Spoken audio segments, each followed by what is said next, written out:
Welcome. This is the third video in paragraph series. In the first two videos, we have covered this content. In this video, we are going to dive deeper into paragraph formatting. We must learn the structure of a document.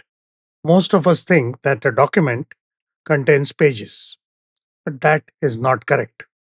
Document contains sections, and sections contain pages. And then, of course, pages contain paragraphs, and paragraphs contain characters. Each of these things have their own formatting. Document formatting is changed from the Design tab. This contains things which affect the overall document, like the color combinations and the fonts. A combination of colors and fonts is called a theme. By default, most of us use the Office theme, but you can easily change the theme from here. This changes the entire look and feel of the document. Pages don't have their own formatting. Pages are contained in sections, so sections have formatting, and that is controlled from Layout tab. Yes, we know it's called page setup, but actually it's section setup. So it'll affect all the pages in that section. For example, here, this section has portrait layout, this section has landscape layout. This section has one column, this has two columns, this has three columns, and so on. And then we come to paragraph and character formatting. And paragraph formatting is right next to it here. But basically, whatever you read is character formatting, and rest of it makes things easier for us to read and understand. There are only two parties involved, you and Word.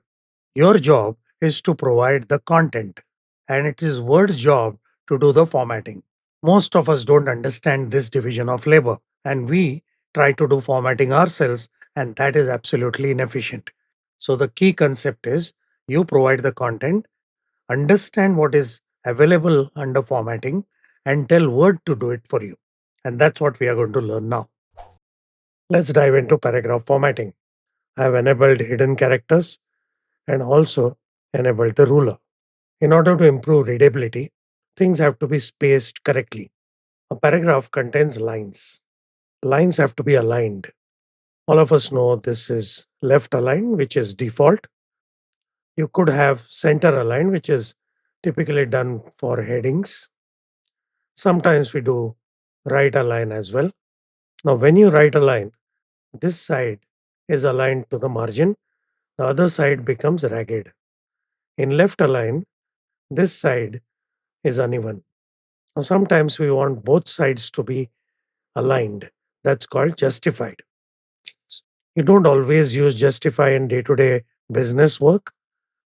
When do you use justify? Here is the guidance. I also mentioned when not to use justify.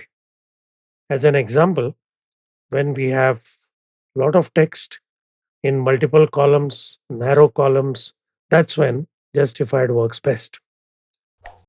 Now, paragraph contains lines, and the spacing between them is line spacing. That is controlled from here, line and paragraph spacing. But first, we'll focus on line spacing. When you open this drop down, you will see numbers. What are these numbers? One means what is the height of one line. Now, I'm going to increase the font size of this paragraph. Let's make it 20. You'll notice that the line spacing increased, the line height increased, and the line height increased because the font size increased.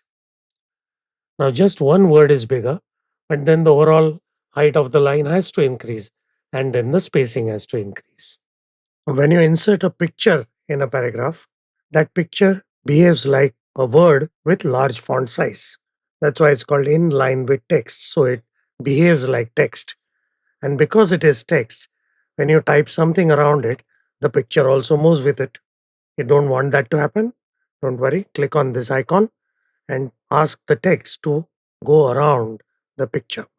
Now, if you move the picture, the text will adjust. By default, the line height is not 1. Why? Because if I keep it 1, it becomes too crammed and difficult to read. That is why the default line height, which is controlled by the normal style, is 1.16. Like we have spacing between lines, we also want to differentiate when one paragraph finished and the other one started. Each paragraph can have a spacing above it and below it. Go to paragraph, dialog launcher, spacing before and after. A common mistake people do is they want some space between paragraphs and they press enter. When you do that, you just added a paragraph. That's the wrong way of doing it. If you really want your document to look spaced out, then you go to the paragraphs, select and increase the after or before or a combination. Now these will look spaced out.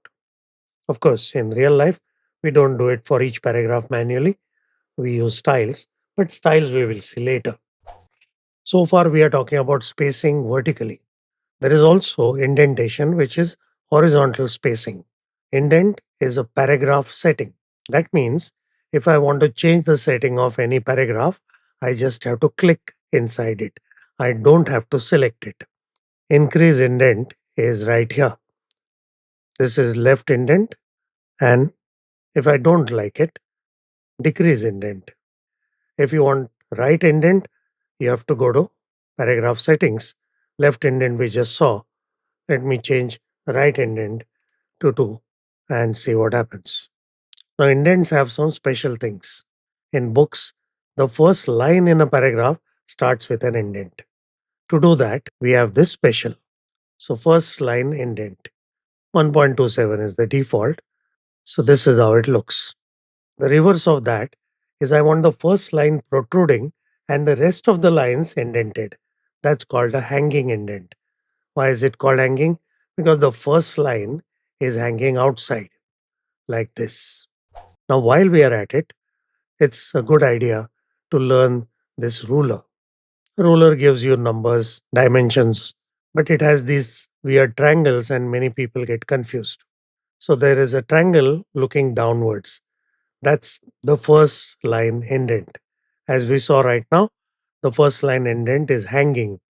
Let me just change that to first line indented inside. And you'll notice that this triangle has come in. This triangle shows you the hanging or left indent. There is a relationship between the left indent and the first line indent. There's some small little rectangle there. That one, when you drag, it moves both of them without changing the distance between the two. Similarly, right indent can be changed from here. So if you say mirror indents, that means you're going to have odd and even pages. Left and right doesn't have any meaning. So that's why it's called inside and outside indentation. The next thing to understand is this line spacing stuff. Two of these are difficult to understand exactly and at least. So let's say I want at least 12 pt. Okay, what does that mean? So it has become 12, right? Now, if I decrease the font size, notice I have made it very small, but the spacing has not reduced. That remains 12 pt. Let's change that at least number to a bigger number, at least 25 pt. Now it doesn't depend on the font size. I made the font size 80. That line spacing is not remaining 25. It has increased as needed. So that's what at least means. The other one is exactly. That means irrespective of what font size, whatever you do, it's going to remain at this size. You'll notice they get cramped together. Now font size is increasing, but line height is fixed. So you see what is happening? They are getting cut off because we have hard coded size. Some people may use it for special effects and typography. And then we have this left. We will see that when we work on styles. We also have one more thing here called tabs. Now, those tabs are also available here. As you know, dot means a space. Now, if I want a tab or you press the tab key on the keyboard, it doesn't add multiple spaces. It actually puts a tab, and this character indicates a tab. One more, one more, one more. So, in older days, we used to use this for aligning tabular data. For that, we should always use tables. But here is a special case where, despite using tables for tabular data, we have to use tabs. And why is that? Because look at what's happening here. There are decimals, and then the decimals are not aligning at all. So, left align, right align, center align, none of them are going to work. We need to align the decimals, and that is done by adding a tab. Add a tab by clicking anywhere in the ruler. Let's say now this tab is left aligned tab, but I'm going to make it decimal. And look at what happened now. The decimals are properly aligned. This is a practical use of tabs. In Excel, we don't have decimal tabs. There we have to right align the number and make sure number of decimals is constant. Let's summarize. We have covered so many topics in this video. If you found it useful, please like the video, hype it up, share it with everyone around you, and give me your feedback. In the next video, we'll cover styles and line and page breaks. So that's it for now. See you in the next video. Thank you for watching.